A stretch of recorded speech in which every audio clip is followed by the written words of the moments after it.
अस्सलामुअलैकुम। मेरा नाम डॉक्टर सरमत है। मैं एज अ कंसल्टेंट पल्मोनोलॉजिस्ट हूँ निस्तर हॉस्पिटल पल्मोनोलॉजी डिपार्टमेंट में। ठीक है, आज हमारे साथ मौजूद हैं प्रोफेसर आज़म मुश्ताक साहब, हेड ऑफ़ द डिपार्टमेंट हैं पल्मोनोलॉजी निस्तर हॉस्पिटल के। अस्सलाम तो वालेकुम। Sir welcome. बहुत सर आज शुक्रिया। जो हमारा टॉपिक है बहुत ही कॉमन टॉपिक है, जो पाकिस्तान में तो खैर बहुत ही कॉमन ये डिजीज़ है। तो सर इसके बारे में कुछ सवालात करेंगे इंशाल्लाह। सर ये बताएं, COPD क्या चीज़ है?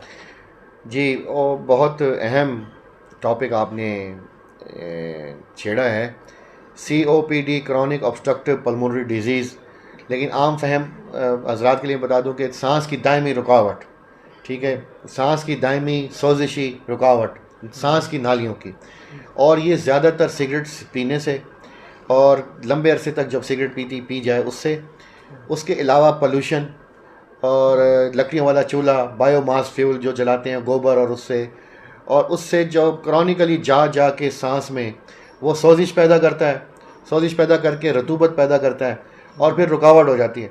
और फिर दायमी इसलिए कहते हैं कि जब एक दफ़ा ये बीमारी शुरू हो जाए तो ये आगे बढ़ती रहती है और इन बिटवीन अटैक्स मरीज़ नॉर्मल नहीं होता, जैसा कि अनलाइक दमा में होता है कि रुकावट तो उसमें भी है, लेकिन उसमें जब अटैक नहीं है तो मरीज़ ठीक महसूस करता है। लेकिन इसमें ये प्रोग्रेसिव है और ये बढ़ती जाती है और ये जिस्म के दूसरे ऑर्गन सिस्टम को भी इन्वॉल्व कर लेती है।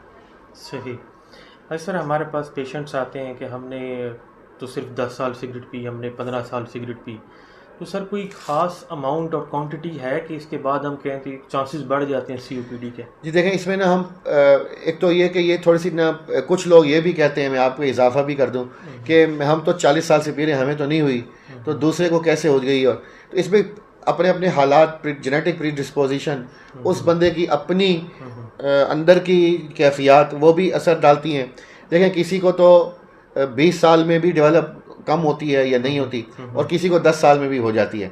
लेकिन हम नॉर्मली हम पैक ईयर्स कैलकुलेट करते हैं कि पैक ईयर ये होता है कि अगर 20 सिगरेटों वाला एक पैकेट डेली वो पिए 1 साल तक तो 1 पैक ईयर हो गया। इसी तरह लगाते जाएं तो 20 पैक ईयर के बाद ये चांस बढ़ता रहता है, हत्ता कि फिर चूँकि सेम जो एटियोलॉजी है, सेम प्रॉब्लम है और वजह उसकी सेम है, तो आगे जो लंग कैंसर वगैरह वो भी 20 जो पैक या स्मोकिंग के बाद वो बढ़ जाता है। या यूँ मैं कहूँ कि अगर एक सिगरेट 20 वाली डब्बी 20 साल तक पी है तो COPD का भी और लंग कैंसर का भी चांस ज़्यादा है।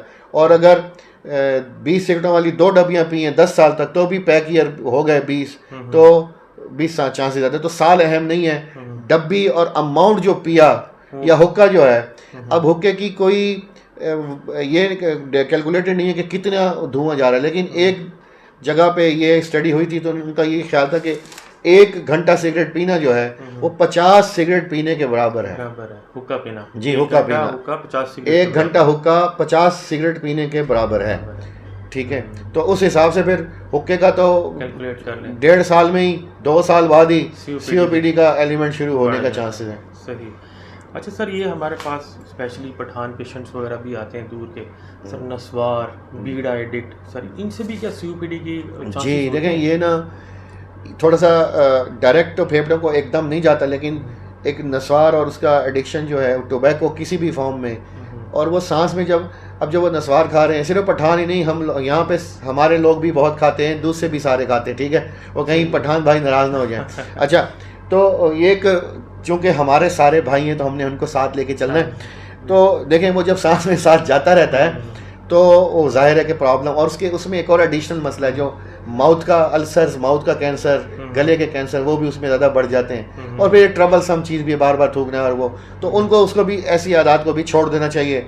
नुकसान उसका भी लगभग अगर बराबर नहीं तो काफ़ी ज़्यादा है, काफ़ी ज़्यादा नुकसान है जी। सर आजकल न्यू जनरेशन में ना सिगरेट जो है ना, वेपिंग, ये सारी चीज़ चल रही है, सर इससे भी क्या COPD का है? हाँ देखें, इस तरह हुआ कि टोबैको इंडस्ट्री के ऊपर बहुत सारे टैक्स लग गए, हमारे जैसे और आप जैसे लोगों ने अवेयरनेस पैदा की, बहुत सारे पढ़े लिखे आ गए हैं माशाल्लाह। उन्होंने कहा कि सिगरेट वाकई नुकसानदेह है। हुक्के का पहले से अंदाज़ा था, लेकिन कुछ लोगों का ख्याल था कि पानी में से होके आता है, तो ये भी सुन लें कि हुक्का पानी में से होके नहीं आता। अगर पानी में से होके आए तो पानी मुंह में आना चाहिए, ठीक है, तो वो कहते हैं जी ठंडा हो जाता है, ये वो ऐसा नहीं है, वो नुकसानदेह है पूरा।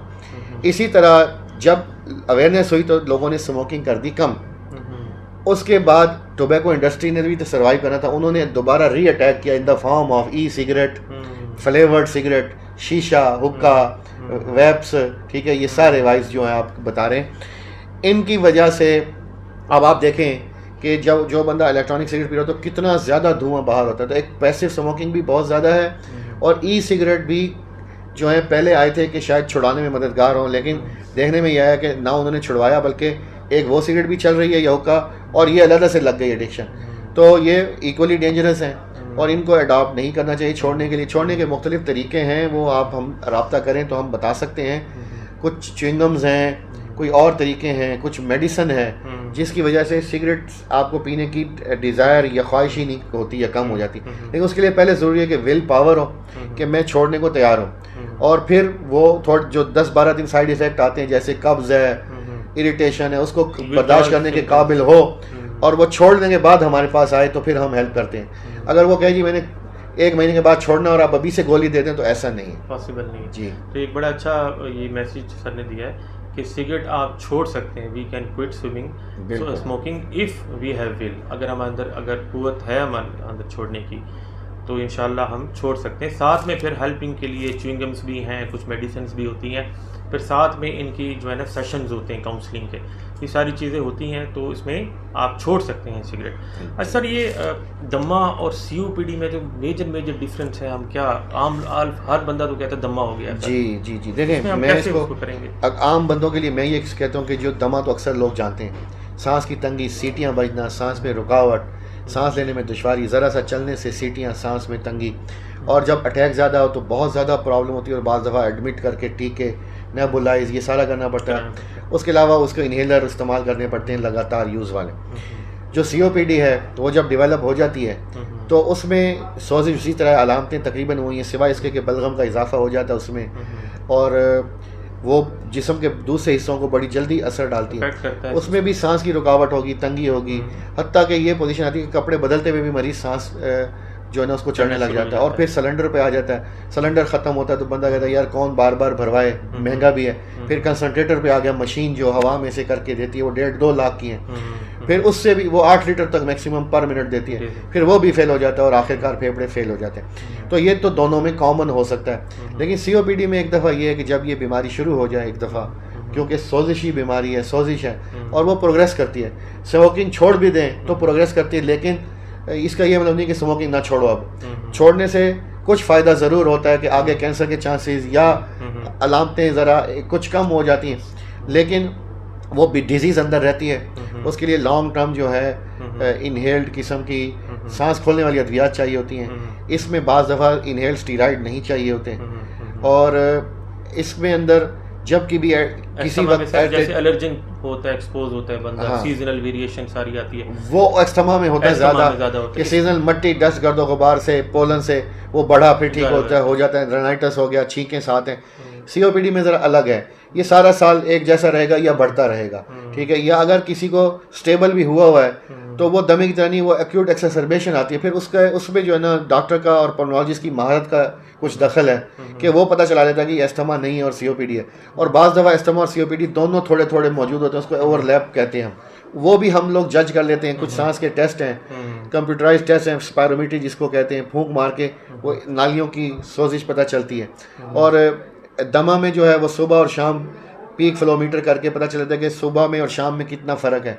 तो दमा में जो ना सुबह और शाम में वेरिएशन भी होती है, COPD में ये वेरिएशन बहुत कम होती है। और इसी तरह एक्सरबेशन COPD में हो सकती हैं, मगर द होल ईयर थ्रू वो प्रॉब्लम में रहेगा।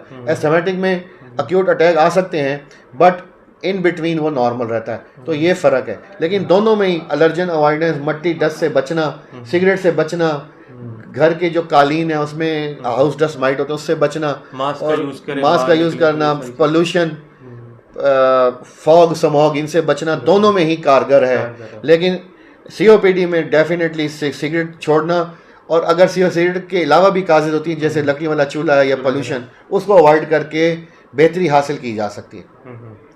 अच्छा, COPD ultimately leads to the lung cancer, तो कितने % चांसेस हैं कि इसमें आपको लंग कैंसर हो सकता है?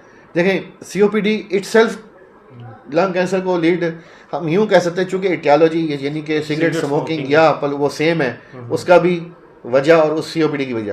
अब COPD वाले ने सिगरेट तो पी हुई है, तो अब उसकी COPD हो गई, उसके बाद जो है उसी सोजिश में, क्योंकि वो क्रॉनिक इरिटेशन है, तो वहाँ पे पहले एपिथेलियम जो सेल्स होते हैं अंदर, उसमें पहले जो है वो कोलमनर किस्म के होते हैं, लंबे लंबे हमारे सेल, उसके साथ नॉर्मल जो होते हैं सीलिया होते हैं ताकि वो बलगम निकालते हैं, फिर वो फ्लैट हो जाते हैं, उसको कहते हैं स्क्वेमस मेटाप्लेजिया हो गया।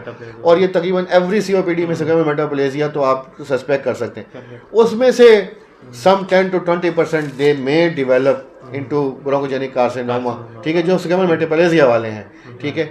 तो यानी मैं यही कहूँगा कि हम इस बहस में बेशक ना पढ़ें कि किसको COPD के बाद कैंसर होगा या नहीं होगा। हम जो चीज़ कर सकते हैं ना, अवॉइड स्मोकिंग, अवॉइड पोल्यूशन, जितना हो सके हम वो करें। खेतों में मैंने आजकल देखा जो किसान हज़रात हैं वो पहले तो खेतों की फ़िज़ा जो ना फ़िज़ा हो मकाम होता था खेत ना, और अब वहाँ आग लगा देते हैं जब फसल को काटते हैं, तो इससे भी अवॉइड करना चाहिए, और इससे बहुत ज़्यादा पोल्यूशन फैलती है। और ज़ाहिर है कि भट्टा जो जी भट्टे जगह जगह बने हुए, इनमें कोई डिफरेंट सिस्टम अब आ गया है, उसको अडॉप्ट कर लेना चाहिए। तो ये चीज़ें अब दुनिया को इस तरफ आना होगा, मोर इम्प्लांटेशन, ट्री इम्प्लांट करें, ठीक है, प्योर लाइफ अपनाने की कोशिश करें, तो इस तरफ सर्वाइवल है। अदरवाइज़ ये चीज़ें जो हैं फॉग और स्मॉग जो पैदा हो जाती है, ये भी पोल्यूशन से ही है।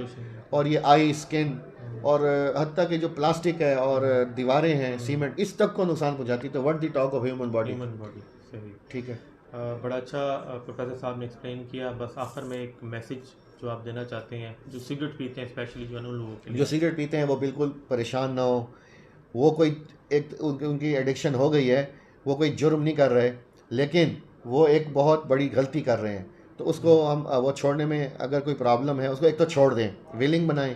अगर कोई प्रॉब्लम है तो फिर हम लोग हाजिर हैं, और बहुत से लोगों ने छोड़ी है और बहुत फ़वाइद हासिल किए हैं, और ये छूट जाती है ज़्यादातर। साइकोलॉजिकल डिपेंडेंस इसमें ज़्यादा है, फिज़िकल डिपेंडेंस इसमें बहुत कम है। छोड़ने के बाद कोई आज तक मौत वाक़या नहीं हुई मेरी रिपोर्टिंग में, लेकिन सिगरेट पीने की और उसकी पेचीदगियों से हर साल 70 से 80 हज़ार अफराद, पाकिस्तान की फ़िगर्स हैं, सिगरेट या उसकी पेचीदगियों से हलाक हो जाते हैं। और हार्ट की बीमारियां, हार्ट अटैक्स इसके अलावा हैं, और फाले जो स्ट्रोक उसके अलावा हैं, टांगों की कमज़ोरियाँ इसके अलावा हैं, मर्दाना कमज़ोरियाँ इसके अलावा हैं। बहुत बहुत शुक्रिया।